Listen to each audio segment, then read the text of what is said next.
अजय उपाध्याय जी, हम आपके पास आएंगे। ये इमोशनल कार्ड वाला तर्क कहां तक जायज है कि देखिए वो बीमार हैं क्योंकि लालू जी जमानत पर भी हैं, अब सेहत के हालों को देखकर जमानत दी गई, तो ये जो बीजेपी कह रही है कि एजेंसियों में इमोशनल कार्ड नहीं चलता है, आप मानते हैं? क्योंकि ये भी सच है कि इस देश में लाखों लोग ऐसे होंगे जो शायद सजा याफ्ता होंगे बीमारी के चलते या परेशान होंगे। हालांकि ये भी सच है कि राजनेता अपने आप को भगत सिंह बताते हैं और बाद में पत्नियों की तबीयत, दिल्ली में भी बीजेपी आरोप लगा रही है, यहां पर ही मामला आ रहा है, तो ये कहां तक जायज है इमोशनल कार्ड जिसका जिक्र करे बीजेपी? देखिए सुभाष जी, आज जो कार्रवाई हो रही है और जिस तरह की कार्रवाई लगातार भाजपा के द्वारा कहीं ना कहीं राजनीतिक प्रतिद्वंदिता के चलते हो रही है, वैमनस्यता के चलते हो रही है, इसमें यह बात आती है कि जिस तरह स्वास्थ्य उनका खराब है, लालू जी का, कुछ भी हो सकता है। ऐसी परिस्थिति में 2 दिन 4 दिन 5 दिन आगे पीछे भी चल सकता था और कोई ऐसा नहीं है। इतने वर्षों से आप जब रोक के रखे थे इस केस को, तो 2-4 दिन बाद भी आप कर सकते थे, थोड़ा स्वास्थ्य उनका ठीक हो जाता। तो वो कोई भाग तो नहीं रहे हैं देश छोड़ के, देश में है और तबीयत निश्चित तौर पर खराब है। लेकिन 2-3 बात जल्दी जो दर्शक देख रहा होगा सर, वो ये सोच रहा होगा कि आम आदमी के मामले में ऐसा हो सकता है कि आम आदमी के मामले में भी होता है, रियायत मिलती है, और भाजपा के मामले में तो पूरी ही रियायत है। देखिए ना, कई सालों से इन लोगों के नेताओं के यहां कोई कार्रवाई जा रही है। एक चपरासी ईडी सीबीआई का जा रहा है, मैं तो बार बार पूछ रहा हूं ईडी कहां है? येदियुरप्पा का केस क्यों कहां चला गया? कहां शुभेंदु अधिकारी का केस चला गया? अभी चुनाव हुआ है मेघालय में, जो अभी संगवा जी हैं, जो अभी शपथ ग्रहण लिए और प्रधानमंत्री जी जाके ऐसे भाषण दे रहे थे, चुनाव से 4 दिन पहले का वीडियो उठाइए, उसी संगमा को सबसे बड़ा भ्रष्टाचारी घोषित कर रहे थे।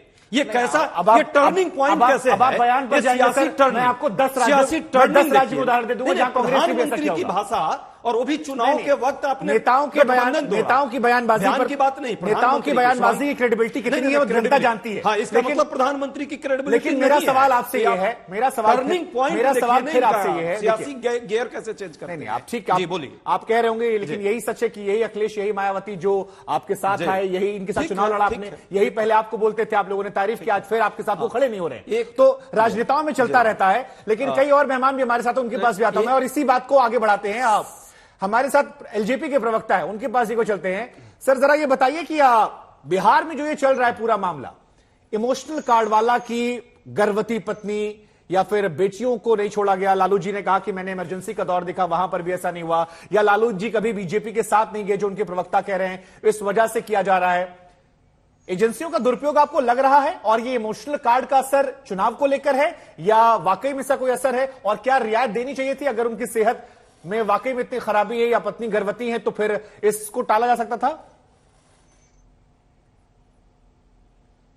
देखिए शुभांकर जी, एक तो बात, ये सब जितने लोग हैं ये पॉलिटिशियन हैं, और पॉलिटिशियन है इसीलिए ये 3 बातें कर रहे हैं: पॉलिटिकल वेंडेटा, विक्टिम कार्ड और तीसरा इमोशनल कार्ड।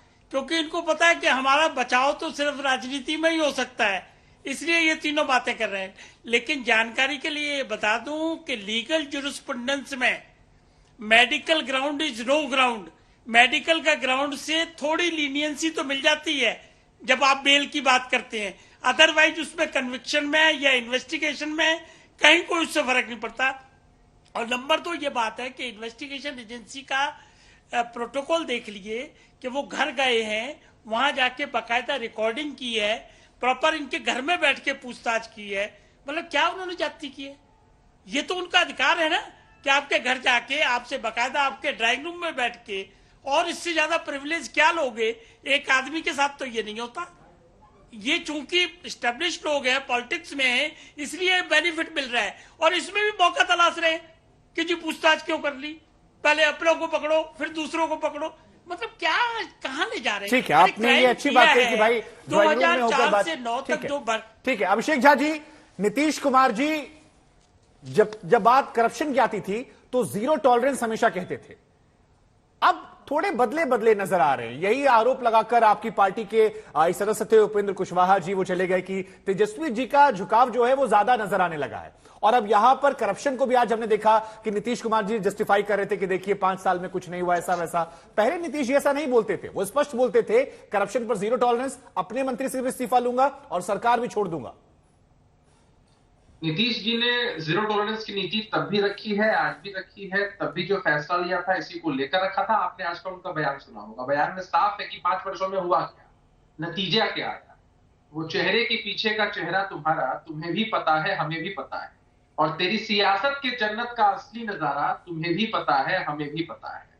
भाजपा के लोगों की नीति साफ है, जो उनके साथ है वो सबसे बेहतर है, जो उनके खिलाफ है हर हथकंडा अपनाओ ताकि उनको नीचा दिखाया जाए। ठीक है संजय टाइगर जी, समय का मैं आखिरी सवाल आपसे, गिरफ्तारी होगी या केवल माहौल बनेगा?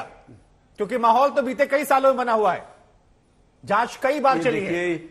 देखिए इसके बारे में तो ये तो कानून एजेंसी से, जो जांच एजेंसी है, जो कानूनी संस्थाएं हैं, जो जांच एजेंसियां हैं, विपक्ष कह रही है आप ही करवा रहे सर, वो कानून एजेंसी आपकी है। आपको पूछ के नहीं गई साबुत कि अरेस्ट करना है कि नहीं। नहीं, विपक्ष कह रहा है कि सर आप ही लोग कानून एजेंसी है, लगता है इसीलिए आपसे पूछ लिया जाए। भी कहा कि अरे भाई ठीक है सर, हमारी कोशिश है सवाल पूछने की।